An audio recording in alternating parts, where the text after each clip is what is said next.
क्या आप भी पेटीएम एप्लीकेशन ओपन करना चाहते हो? कैसे करना है आइडिया नहीं है? चलो बताता हूँ। तो सबसे पहले आपको प्ले स्टोर ओपन करना है। प्ले स्टोर ओपन करने के बाद यहाँ पास आपको सर्च करना है पेटीएम, ठीक है? पेटीएम एप्लीकेशन आपको डाउनलोड करना है। जैसे मैं आपको दिखा देता हूँ, ये मैंने पेटीएम पे क्लिक किया। जैसे सर्च किया उसके बाद यहाँ पास देखो ऑप्शन आ रहा, मैंने डाउनलोड कर रखा है इसलिए यहाँ पास अपडेट का ऑप्शन आ रहा है, आप डाउनलोड कर लेना, ठीक है? गाइस पेटीएम एप्लीकेशन डाउनलोड करने के बाद आपको ओपन करना है। जैसे यहाँ पास मैं ओपन पे क्लिक कर देता हूँ, इसको आपको सबसे पहले तो गाइस लॉगिन कर लेना है। लॉगिन करने के लिए क्या करना होगा, और लॉगिन के सबसे फ्रंट में आइकन शो होगा, मोबाइल नंबर डालना है, कन्फर्म पे क्लिक करना है लॉगिन पे। उसके बाद देन ओटीपी आएगा, ओके। ओटीपी फिलअप करने के बाद आपका पेटीएम ओपन हो जाएगा, जीमेल वगैरह भी डाल देना, ठीक है। और लॉगिन होने के बाद कुछ इस तरीके से आइकन इसका शो होगा, ये हमारा डैशबोर्ड है पेटीएम का। अब आप गाइस इसमें क्या है, आपको सबसे पहले तो अपना बैंक अकाउंट ऐड करना है, ठीक है। यहाँ पास मैं आपको दिखा देता हूँ, कुछ इस तरीके से ऐड होने के बाद क्यूआर कोड दिखता है, कौन सा बैंक है, यहाँ पास यूपीआई लिंक वगैरह काफ़ी सारी चीज़ें दिखती हैं। तो गैस इस तरीके से पेटीएम ओपन होता है। और मैं आपको बता दूँ अब आपको बैंक अकाउंट कैसे ऐड करना है। यहाँ पास टू सेल्फ अकाउंट दिख रहा है, अकाउंट का ऑप्शन देखने के बाद आप यहाँ पास डिटेल वगैरह डालने के बाद किसी को पेमेंट कर सकते हो। अब आपको बैंक अकाउंट देखो मैंने ऑलरेडी ऐड कर रखा है इसलिए मेरे पास फिल्टर पे दिख रहा है। आपके पास डायरेक्ट ऐड करने के लिए आएगा, तो क्लिक करना है ऐड टू अनदर बैंक। जिसका ऑलरेडी बैंक ऐड होता है उसके लिए है, और जिसके पास ऐड नहीं है तो डायरेक्ट ऐड करने के लिए आएगा, इसी तरीके से आएगा, ठीक है। अब आप यहाँ पास जो भी आपका बैंक अकाउंट है वो बैंक अकाउंट यहाँ पास सेलेक्ट कर लेना। देन बैंक अकाउंट सेलेक्ट करने के बाद ओटीपी जाएगा, वेरीफाई जाएगा, एक्टिव हो जाएगा। और एक बात याद रखना, आपको वही मोबाइल नंबर इसमें फिलअप करना है जो आपके आधार कार्ड से और बैंक अकाउंट से लिंक हो। अदरवाइज नहीं लिंक होगा तो फिर आपका पेटीएम ओपन नहीं होगा, ठीक है।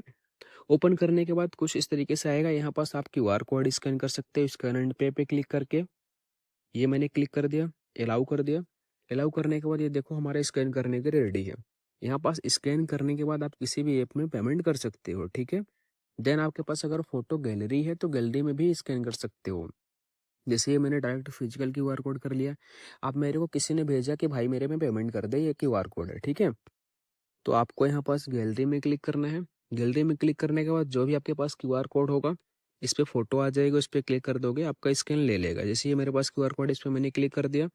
ये देखो कुछ इस तरीके से उस क्यूआर कोड का पेमेंट ले लिया, ठीक है। उसमें 400 रुपये ऑलरेडी था, ठीक है। तो इस तरीके से आपका जो भी क्यूआर कोड में जितना पेमेंट होगा आप कर सकते हो अपने अकॉर्डिंग, क्यूआर कोड से हो जाएगा। अब आप चाहो तो किसी के मोबाइल नंबर से या फिर के नंबर उनका सेव है तो कॉन्टैक्ट से भी आप पेमेंट कर सकते हो। सेकंड ऑप्शन पे क्लिक करना आपको। यहाँ पास जिस भी पर्सन को आप करना चाहते हो उस पर्सन का मोबाइल नंबर डालने के बाद यहाँ पास आप पेमेंट कर सकते हो, ठीक है। गैस देन आपके पास अगर उसका कॉन्टैक्ट नंबर सेव है तो आप नाम लिख करके भी उस पर्सन को देखो मेरे पास आ चुका है, ठीक है। नंबर सेव रहेगा तो आपके पास ही आ जाएगा, आप उस पर क्लिक करके पेमेंट कर सकते हो।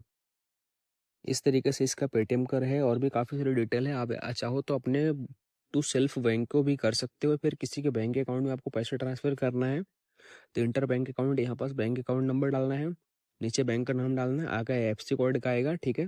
आईएफएससी कोड डालने के बाद देन आप किसी के भी बैंक अकाउंट में डायरेक्ट पेमेंट कर सकते हो बिना बैंक जाए हुए, ठीक है। अब आप चाहते हो आपने जिनको पेमेंट किए है वो हिस्ट्री कैसे देखें, तो बैलेंस एंड हिस्ट्री पे क्लिक करना है। जिस भी पर्सन को आपने पेमेंट दिया है या फिर आपको जिन्होंने भेजा है, सेंड आपने किया है फिर रिसिप्ट हुआ है, कंप्लीट डिटेल यहाँ पास आपको दिख जाएगी। पेमेंट कितने लोगों को आपने दिया और किस तारीख को दिया है, सारी चीज़ें आपको यहाँ पास दिख जाएगी। तो गाइस कुछ इस तरीके से रहा पेटीएम की जर्नी। कैसी लगी आपको? लाइक कीजिए, शेयर कीजिए, देन सब्सक्राइब करना मत भूलना। और अच्छी वीडियो बनाते रहेंगे, सपोर्ट मिलता रहे। Bye bye.